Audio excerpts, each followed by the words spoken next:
Hi, welcome to another episode of Camera Peeps, and I've got a special guest today, my good friend David Richardson. David, welcome to the show. Great to be here. Great. So what are we going to talk about today? Mostly the Varicams. The Varicam 35, the Varicam LT, and the EVA 1. Is it pronounced EVA 1 or EVA 1? EVA 1, but some people do call it the EVA. Some people call it the EVA. EVA. Yeah. Well, here's a photo of me here, and as I recall, this was some shooting we did prior to the actual shoot days for the barbecue. Yes, it was. It was one of the first actual barbecue festivals, and that's you with the 25 to 250 zoom on the LT. Fantastic. Yeah. And if we go to the next photo, here are the two cameras that we used on the barbecue feature film. Yes. So can you tell us exactly what the camera package was? Yeah, well, we had the Varicam 35. As camera A? That was the main camera, A. And your Varicam LT was B cam, and we really thrashed them. Yeah, we did. We put them through their paces. Now, during pre-production and testing, we did some tests to see how well the cameras would do shooting in 2K, 4K, and in RAW. In RAW. What were do you remember the findings, or what conclusion? Well, it was an interesting one because we did look at because the RAW for the 35 is that very big codex recorder that sits on the back of the camera, and it adds a pretty significant amount to the footprint of the camera. That's right, because the camera is long as it is. The camera is long as it is, and then suddenly you've got this extra long codex recorder. Yeah. And so most of our initial testing was to go, okay, what's the AVC intra codec going to be like up against the RAW? Yep. And so we shot a bunch of tests and we projected them up in the theaterette. And what was really interesting about that was, you were there, was we found that certainly to the eye at least, it was actually quite hard to tell the difference between them. Exactly, and I'm glad we didn't go the RAW option, as good as it might have been, because the whole storage of the data and data wrangling at the end of the day, because as it turned out, we didn't have a data wrangle on the day. That's right. We had enough cards to shoot all day, like the old days of film, take those rushes to editorial. At lunchtime. At lunchtime or at the end of the day.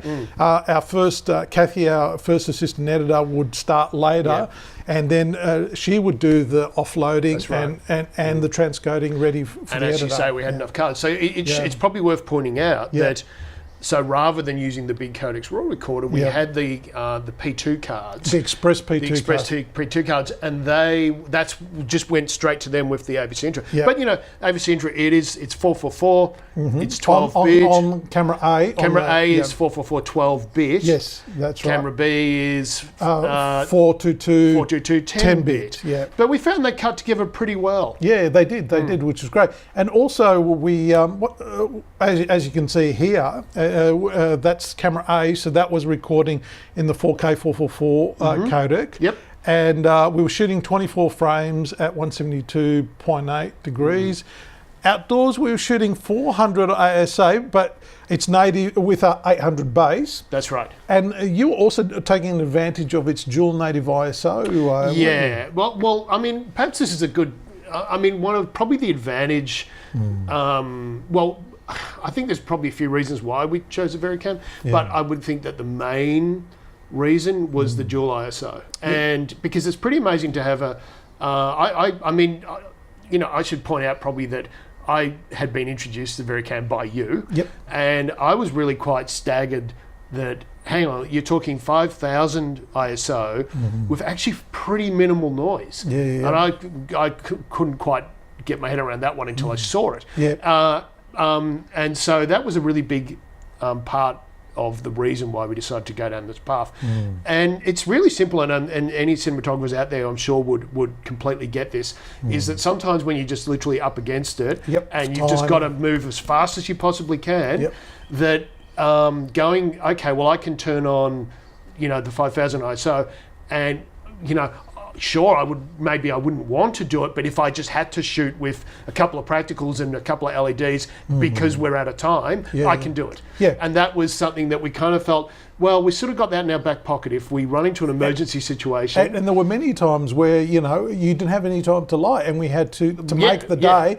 Just to literally get the thing shot. Yeah, that's right. So in that sense, you've told me many times, if we didn't shoot with these cameras... We would have been in trouble, Yeah, I think. for the... How long was the schedule? 25 days. 25 days to shoot a feature film. 25 days for feature is pretty tight. Yeah, even for Australian standards. By Australian standards, it's pretty tight. And so, it really did help that you could kind of... I mean, it's not ideal. Obviously, you don't light just to get a picture, but you want... to be able to do a night exterior and just use a bunch of battery-powered LEDs. That's right. That's pretty impressive. That is impressive. But you also knew that going in, so you had a chat to the art department, didn't you? And you had we got practical lights put all over the place. Because you knew that we knew that that's what we were likely to do. Yeah. And they turned out really well, those scenes. Now, it's interesting on that point, in one of the locations, I was talking to the gaffer, and we had a bunch of practicals that the art department had put in as part of the kind of overall lighting design, and we'd sort of mixed them up. So we had some blue ones, and we had some, daylight and tungsten, and we had this kind of little colour theme going of blue light and warm light in some of the locations, and we were shooting at the high ISO setting. And they were 16 watt globes, and we were shooting at T4 with 16 watt globes. That's pretty much lighting the set with a couple of battery powered LEDs, which is extraordinary. Yeah. One thing to quickly point out though, Con, just getting back to your point about the base ISO of 800 but shooting at 400. You remember that when we were testing it, one of the things we found, and this actually was something that I was reading an article about a Netflix show that was using the Varicam, is that if you put it on the base ISO of either 800 or 5000, but you actually wind the ISO down a little bit, you do get a decrease in noise. You've taught me that. So from now on, I always, if I don't need to be at 5000, I'll always shoot at 4000 or less. Just to get that extra bit of cleanliness. Just that little bit of extra cleanliness, and that was something that we tested. I mean, we didn't necessarily know that was going to happen. That was just what we found out from the testing process. So that's why the only minor issue with the 400 ISO outside was, I think you found this out, is that does decrease your dynamic range just a little bit. I think it takes a stop off. Well, the camera is officially rated at, from the factory, at 14.5 stops. Other DPs reckon it's 15 or more stops, 15.5 stops. So one stop out of, even at 14.5, so you've got 13.5 stops of dynamic range. Is still pretty decent, isn't it? It's pretty good. And obviously when you're on set, you're just keeping an eye on the highlights, and you've always got a waveform there to see, well, where are we getting into trouble, One of the things that gave us a lot of trouble was in our barbecue competition set. Oh yes. We had, remember those white tents? Oh yeah, the white tents. The white tents, and they were glossy white vinyl. In the hot summer sun. Toppy, And we were like inside tents looking out. And they were in the background. So there was quite a lot of playing around in the grade just to pull. Oh, really? Yeah. Window those down? Well, not window, just pick the highlights and pull them down. Oh, okay, That was about the only problem we had in terms of overall dynamic range. Yeah, but we were shooting in V-Log on both cameras, which is Panasonic's version of log. And this is the Varicam LT, which is shooting 4K 422. And one thing to notice here is that both cameras actually shoot proxy files, which in theory should mean that straight out of the camera you can go to editorial without having to do transcodes, which we know how much time that can save. It can save a lot of time, actually. We didn't get time to test that on the barbecue, but I think I really want to push that feature on the next project. It's a good feature. Can I just back up so slightly? What within the context of this, how would you describe the difference between RAW and log? Okay, so good question. You're the tech head, so I'm asking you. All right, put me on the spot here, and people are probably going to write in and say, no, you're wrong. But as far as I understand, the difference between RAW and log is that RAW is the data that comes straight off the sensor. It's like the uncompressed feed from the sensor. Yeah, would that be a way of putting it? It's not debayed. Right. So what happens when beyond the sensor, it goes to the processor, which debayers the image and then records it into whatever codec you choose. RAW, basically, when you're sending RAW out of the camera, is you're bypassing all that process and the debayed, so the Bayer pattern off the sensor is going directly output into a separate recorder like an Atomos or a Convergent Design. And then your post software like DaVinci will debayer the image. Now, some people think that does a better job than what your camera does, debayering, because you've got a much more powerful processor, computer and program to do it. But obviously the file sizes can sometimes be larger to store, and that's why you have codecs, because codecs basically compress all that information to a size that's easy to offload, to manage, and so forth. Well, because just getting briefly back to our tests, it was interesting to pull up the RAW in DaVinci Resolve, and the colorist Jonathan did say about the only advantage that he felt he had over the log with the RAW was he had a little more control of being able to single out the highlights. Oh, there you go. Do you remember that? Remember we had a hot window and he said, I can grab that and I can pull that down. And he had a bit more control over that. But beyond that point, there wasn't a significant amount of difference between what he felt he could do with the log versus the RAW. So, certainly not enough to justify the massive file sizes and the huge that's right. codec So recorder. if you weighed that up against the storage, we ended up buying an Eureka 48 terabyte RAID drive, and that basically was enough to store all of the rushes off the 2 cameras, 3 cameras if you include the GH5. That's right, because we did quite a lot of shots after the main shoot. We did a bunch of shots on the GH5. That's right, plus the transcodes, plus whatever they did in editorial. So there was enough. So if we'd gone RAW, I think we would have needed a 128 gigabyte RAID, and just managing that, and the cost of buying a RAID storage. And the other thing that has to be said, another consideration, was we knew that we were going to be shooting pickups after the shoot on your LT, and so it did become a bit of an issue of going, in fairness, we've sort of said not a significant difference to the eye between the RAW and the log, 4K, 440. But we also knew that because we were going to ultimately end up shooting quite a few pickups with your camera, you've got to think about it cutting together.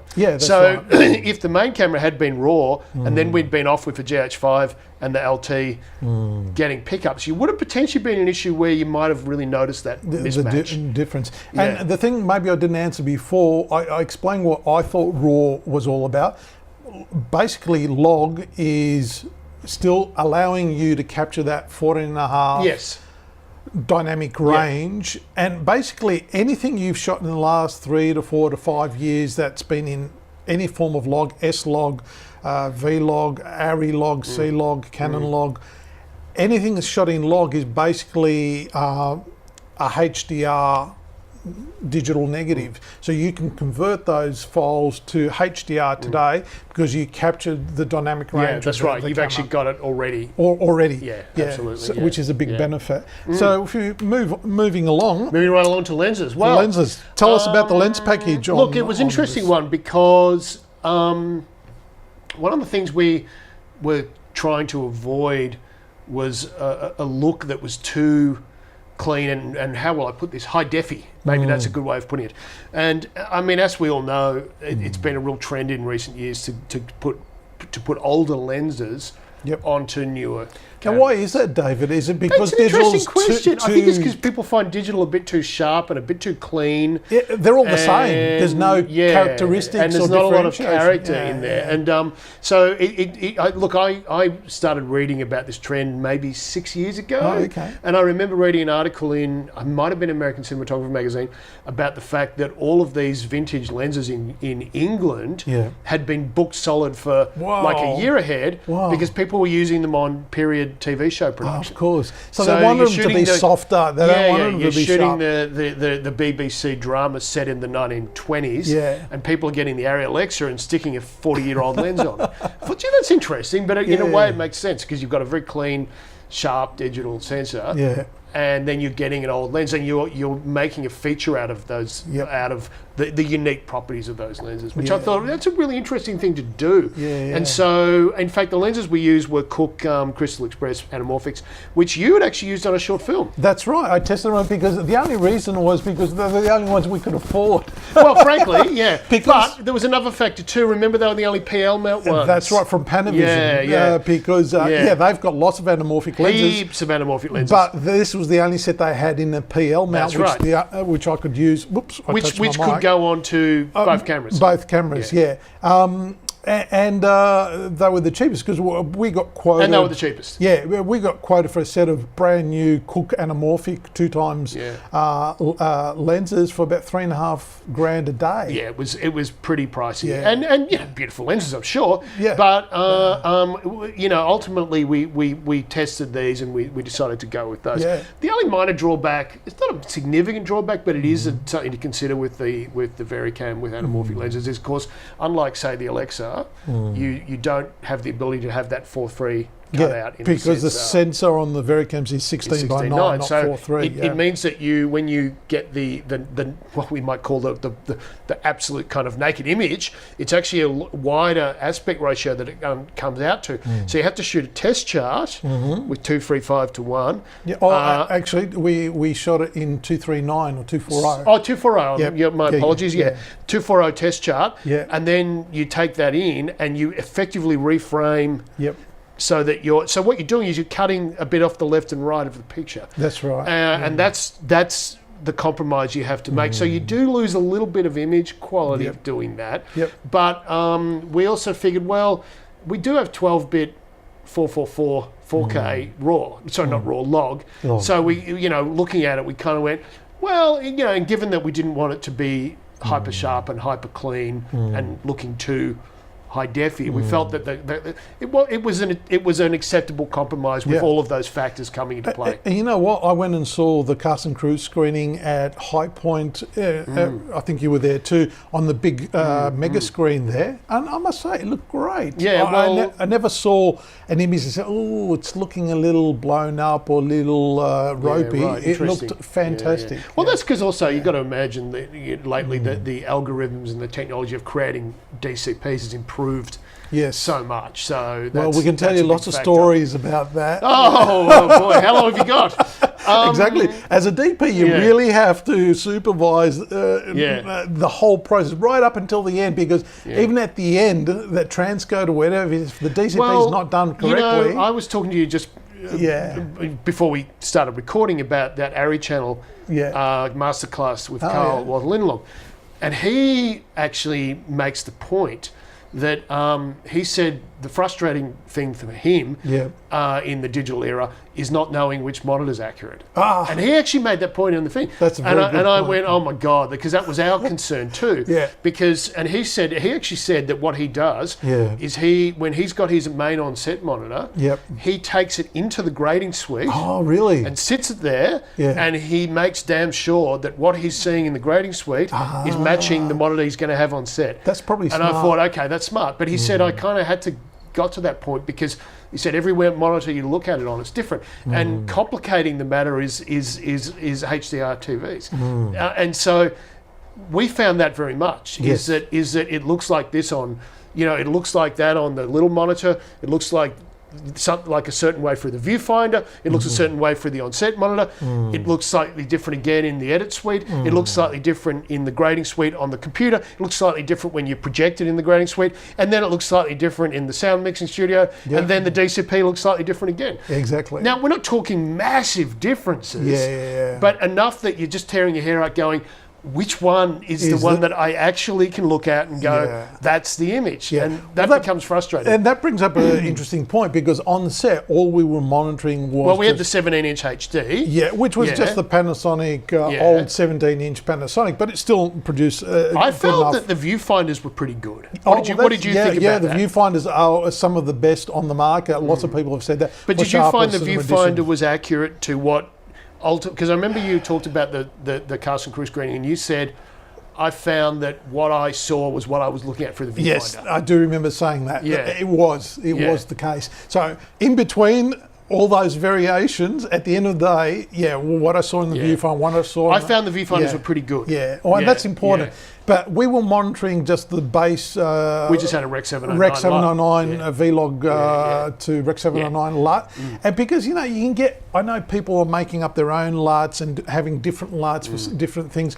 But at the end of the day, I think we've got to keep it simple, and almost like the old days where you had your printer lights, and you never changed from that because that was your standard, and you knew when you deviated from that. I always see Rec 709 as being like the digital equivalent of a one light work print. Me too. I kind of go, I sort of look at it and go, if I'm shooting RAW, if I'm shooting log, that's kind of like a neg. Yeah, exactly. And my LUT is like a one light work print. Yeah, and exactly. That's just because my training, like you, is film. Yeah. And so I'm always thinking neg, print. Yeah. And so I just find that that's the digital equivalent because of those two things. you can muck around even on set. I don't know, we don't have the budgets usually here in Australia to have DOTs on set to work out. Well, you do. I mean, some will, but on an independent project, you'd be lucky to have that. Yeah, exactly. Yeah. And in a way, I kind of think it's good because I don't want to be working out looks on set in an environment where I'm not in ideal conditions. Well, I mean, I don't know. There's a certain thing. I think there's something to be said for, in as much as you can, trying to get it in camera as much as you can. You can't always. There's always going to be stuff you're going to do in grade. And look, there is a feature actually with POM4. I've got an app on the phone which does talk to the Varicam, where you can actually do a live grade, and it doesn't affect the image. It's just it changes the CDL and the 3D LUT that gets burnt into the file, which is another advantage. In the past, when you did that, the CDL file was a separate file that in post they had to match to the shot, whereas Panasonic will actually burn in that metadata with the clip. Oh, that's interesting. Yeah, so you can even save some of these looks. Like I thought... Oh, I remember now. I remember you told me about this. Yeah. So if you knew you had a dream sequence or a nighttime or a daytime look, you can create those and save them and just bring them up. So I see maybe there's an advantage there if you've got a flashback sequence or thing and you want to show the director, well, this is what we in pre-production worked out that you liked, and well, let's monitor like that, rather than trying to tell people, imagine this will look like this or like that purple or whatever. Then maybe there's an advantage to that, but I think that there's only so much finessing you can do on set. My belief is keep it simple. If you can get the Rec 709 LUT to look as close as what you think it's going to look, you're 80%, 90% already there. Look, 80% of what I found in the grade was that, you do get used to the LUT and looking at it, and you get used to what it's like in the edit, and then you go into the grade, and invariably you're going to look at some bits and some scenes and go, that looks different. But I think in some way there's a danger of getting too used to the Rec 709 that you're seeing all the way through the edit and all the way through the production, and then you get into the grade and you find that it's just a bit different. Okay. And you've sort of gotten used to the look of what you've been used to seeing in the edit. Yep. I would have said that a lot of the times it was funny because it seemed to depend on what the conditions were in the scene. It was more often interiors. I found that things were looking a little bit different in the grade than they were, to what we'd gotten used to on the on-set monitor. You bring up an interesting point there. So what is the solution? Is the solution to have a HDR monitor on set where it can think that if you've got the budget for it, the dynamic range you actually probably is the solution. Yeah, I think that's because, one of the disadvantages of Rec 709 is you can look at it and go, that's sort of holding, and then you get into the grade where you've got all that much more scope, and you go, those whites actually could be a little more than perhaps I thought they were, even though I had my waveforms and everything. So, but this comes back to what Carl Walter Lindenwood was saying in that masterclass is, is, I mean, as soon as he said, I take my on-set monitor into the grading suite when I'm testing and look at it there, I went, yeah, of course, that makes perfect sense. Because at least you're on set going, I know then that this is what I'm going to see in the grading suite. And I think that's a really interesting thing to do. It is one of the problems with the digital age that we're in. But it ain't going away, so we've got to get used to it. What's going on here? That's remote head. Right. That was an interesting one because we had a remote head that had a panhandle, as opposed to wheels or a wireless. Yeah, or the joystick. Or the little joystick, I should say. Yeah. Sorry, not wireless. I mean the joystick. And that was really interesting because it was fascinating to be able to pan and tilt like a regular tripod and have that movement extend out to the camera. And it's very intuitive. We're used to using and look, you were the one who was mostly operating those shots. Yeah, and I said... And, you know, there was just something nice about that because you could... look, I mean, I find those joysticks... Me too. It's like playing a video game. Yeah, and I'm not of that generation. Yeah. And wheels, that's even before my time. I haven't had enough practice on wheels. This really saved That's why we got the day. this, and it works really well. Worked really well. So that's actually when we were on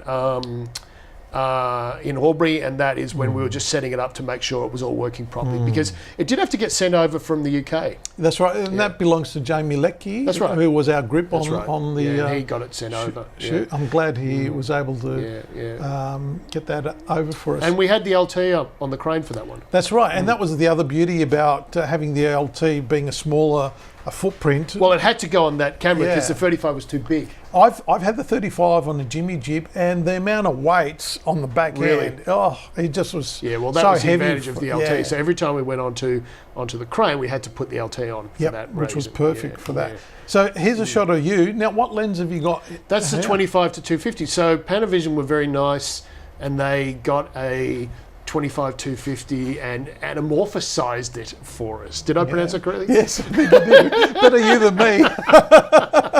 I was thinking, am I going to say this right?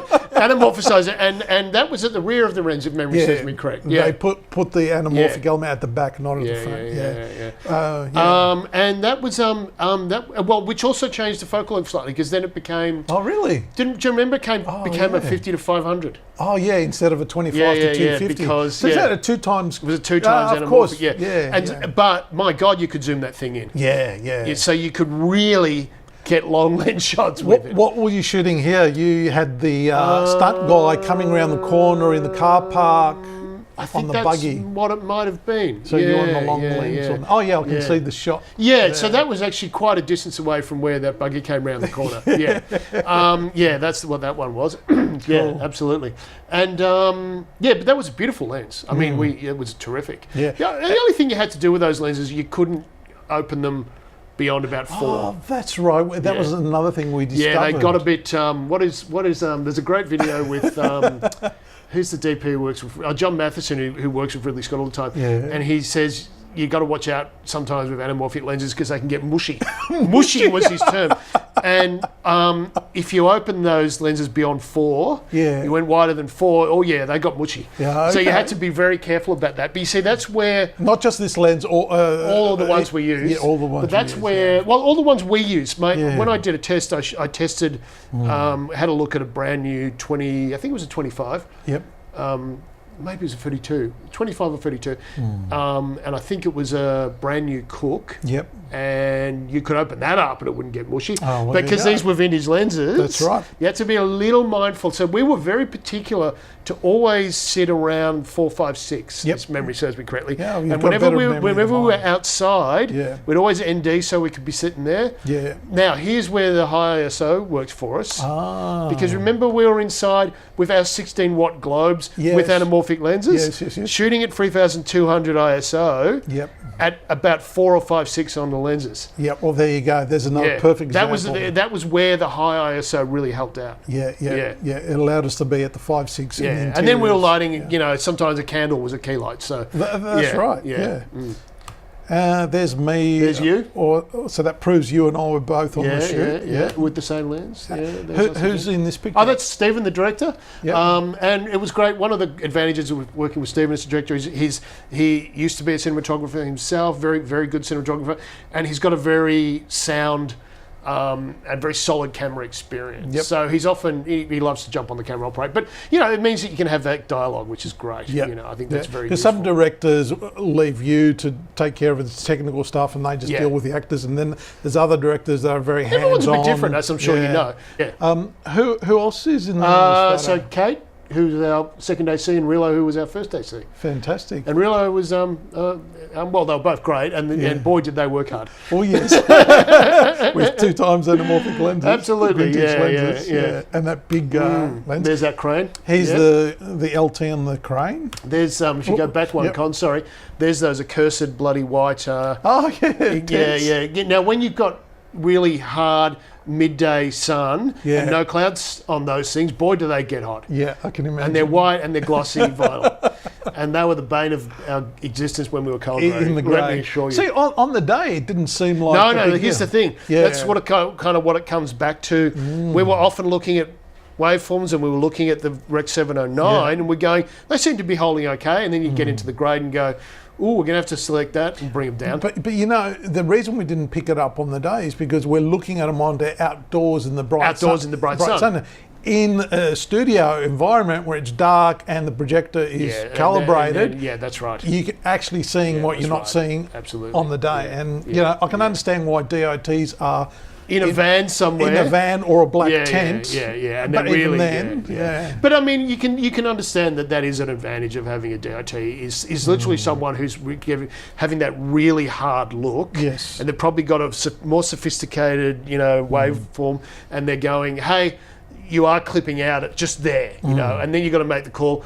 Well, that's a window deep in the back of the shot. If I clip it out, is it a problem? Yeah. Maybe it is. And will I be able to pull it down? Can I pull it down later? Yeah. Have I got the time to do something about it now? Because that's always the other thing. Yeah. It's all very well to go, there's a window deep in the back of the shot and it's clipping out. Okay, what does that mean? Well, I might have to get a 2-stop net, put it on the outside of that window and knock it back. But that's going to take 10 minutes. 10 minutes or 15, depending on how big the window or door is. Or do I know I can fix that, with a power window later and save time? Exactly. I think that's the balancing act, those DOPs we have to have now is you almost have to know post enough to know I can deal with that later, or I can't deal with that later. It's going to take time and money to do later. I'm better off doing it now. Or no, that's something I can quickly do later. And knowing that you can do it is the interesting thing, because DaVinci Resolve now in colour grading, it's incredible what you can actually do. It gets more sophisticated by the day. And the free software is available to anyone. Which is incredible. Yeah. I mean, DaVinci Resolve, we found that you could put a mask over someone's face. Yep. You could track them through the shot. Yep. Then you could just isolate the face and just grade the face. How good's that? So, it's pretty incredible what you can do. Yeah.